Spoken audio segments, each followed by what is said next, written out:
한번 상상해봅시다. 며칠 잠 못 자며 열심히 준비한 시험의 성적표에 점수가 적혀있지 않고 참 잘했어요 도장만 찍혀있거나 열심히 경험치를 올려 레벨업을 했지만 보상의 빛이 쏟아지는 게 아닌 대뜸 능력치 설정이 부족합니다 라고만 뜬다면 어떤 기분일까요? 아마 실망하거나 더 나아가 화를 낼지도 모릅니다. 우리는 대화를 크게 세 가지로 구분할 수 있다고 합니다. 예를 들어 친구가 이렇게 질문합니다.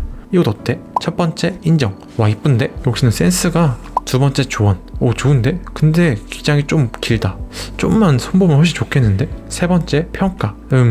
이쁘네. 너 퍼스널 컬러가 겨울 쿨톤이었던가? 평소 스타일보다 이게 더 낫다. 우리는 이렇게 다양하게 이야기할 수 있지만 여기서 중요한 건 상대가 어떤 대답을 기대하는가 라는 것이라고 합니다. 그러니 한 번쯤 이렇게 생각해 볼 필요가 있습니다. 이 상황에 필요한 건 뭘까? 인정, 조언, 평가? 또 나에게 필요한 건 뭘까? 인정, 조언, 평가? 근데 난 대화 자판기가 아닌데? 종종 저는 우리의 대화가 정말 의사소통을 위한 것일까 하는 생각에 빠지곤 합니다. 대화는 가끔 어떤 주파수처럼 여겨집니다. 맞지 않은 리모컨으로는 채널을 바꿀 수 없는 것처럼 너와 나는 서로 호환되느냐 되지 않느냐를 확인하는 수단인 것만 같죠. 그러니까 나와 말이 잘 통하는 사람들은 내가 말을 잘해서 라기보다는 말이 통할 만한 사람이어서 그런 것은 아닐까 라는 생각이 드는 겁니다. 설득과 협상에 관한 책들을 보면 대화를 통해 어떻게 상대를 움직여 나에게 유리한 상황을 만들 것인가 하는 내용이 주를 이룹니다. 그렇지만 우리가 서로에게 말하는 곳은 회의장이 아니라 주로 식탁이나 거실과 같은 일상적인 공간에서 이루어집니다. 예를 들어 콩콩팥팥이란 프로그램에선 이런 대화가 벌어졌습니다. 야, 잡초를 키운다는 거 생전 처음 들어본 것 같다. 잡초 우빈이가 십자가 했어요. 제가요? 잡초 아니고 꽃. 그건 꽃, 형. 그건 꽃이야? 너 왜 날 인상을 쓰고 쳐다봐?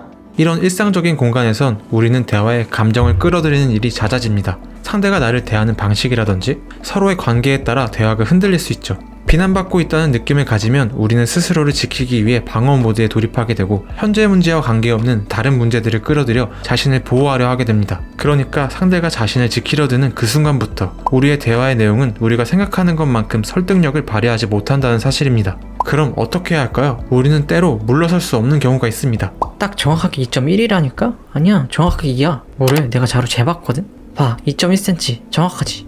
엥? 눈빛이 흔들리는 친구를 보며 저는 승리의 미소를 지었습니다. 하지만 뭐야? 친구의 자로는 2cm가 맞았고 저의 자로는 2.1cm가 정확한 값이었죠. 어찌된 것인진 모르겠지만 우리가 가진 자는 서로의 눈금이 조금씩 엇나가 있었습니다. 그것을 깨닫자 서로가 옳다고 주장하던 다툼은 사라지고 이런 의문만이 남았죠. 이거 뭐가 맞는 거지? 심리학자 필립 슈미트와 코넬리아 베치는 설득 기법을 두 가지로 분류합니다. 하나는 우리가 앞서 말했던 전달하는 내용에 집중하는 내용 말하기. 두 번째는 저의 자에 대한 이야기처럼 상대의 생각의 방법에 집중해 설득하는 방법 말하기이죠. 방법 말하기의 가장 중요한 핵심은 일단 먼저 잘 듣는 것으로 시작합니다. 앞뒤가 잘려나간 주장의 맥락, 그렇게 생각하게 된 이유를 서로 나누고 생각의 방향을 확신해서 의문으로 바꾸는 것이죠. 좀 더 설명하면 우리는 사건들을 통해 세상에 대한 인식을 바꿔나갑니다. 예를 들어 한 소년이 같은 반에 짝사랑하는 상대에게 고백하고 거절당한 후 그의 얘기는 이렇게 쓰일 수 있습니다. 23년 12월 21일 오늘은 꼭 뭐에 홀린 것 같다. 아침에 비 오는 날에 고백하면 성공 확률이 올라간다는 글을 괜히 읽었다. 하루 종일 그 생각에 가득 차 있었고 어쩐지 초조했다. 뭐가 어찌됐든 모르겠고 고백했고 거절당했다. 눈도 못 마주치면서 뭘 어쩌겠다는 거야? 그렇게 말하고 나를 지나쳐 걸어갔다. 이건 사회를 봐서 눈이 몰렸던 건가? 어쨌든 그건 중요하지 않다. 이제 내일부터 학교 어떻게 가지? 진짜 인생 개망했다. 좋아하는 상대에게 눈도 못 마주친다는 이유로 거절당한 이 학생은 그 후부터 눈을 절대 피하지 않는다 라는 잘못된 믿음을 가질 수 있습니다. 한번 상상해보세요. 다음날 1교시가 끝난 후에야 겨우 출석한 한 학생이 눈을 부릅뜬 채 담임선생님과 뜨거운 시선을 교환하는 그 모습을 말이죠.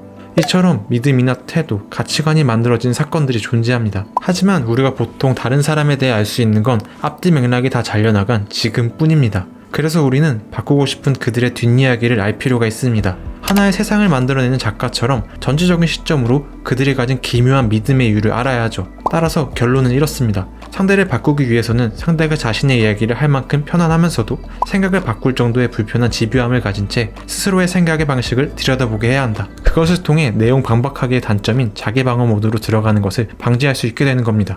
끝으로 어떻게 하면 말을 더 잘할 수 있을까에서 시작된 이 영상을 만들면서 내내 든 의문은 이것입니다. 왜 내 말이 잘 통해야지? 내가 맞아서? 그럼 난 왜 내 생각이 옳다고 생각하지? 정말로 상대가 바뀌어야만 할까? 그러니까 상대를 바꾸기 위해선 어쩔 수 없이 내 생각을 들여다볼 수밖에 없었고 저 또한 어느 정도 바뀔 수밖에 없다는 사실을 알게 됐죠. 우리가 상대를 이겼다라고 생각하기 위한 유일한 방법은 생각을 바꾸지 않는 것입니다. 이 말은 반대로 졌다고 생각한 사람은 세상에 대한 새로운 관점과 정보를 얻는다는 소리이죠. 스스로를 확신하는 사람은 경험에서 그 어떤 것도 얻을 수 없습니다. 모든 것이 잘 된 이유는 내가 전적으로 옳았기 때문이다 라는 한마디로 정리될 테니까요. 이제 우리에게는 어쩌면 두 가지의 버튼이 주어지는지도 모르겠습니다. 이 세상에 대해 더 알아볼 것인가, 아니면 나의 생각을 관찰할 것인가. 단순히 이기고 지는 전쟁 같은 그런 대화가 아니라 말이죠.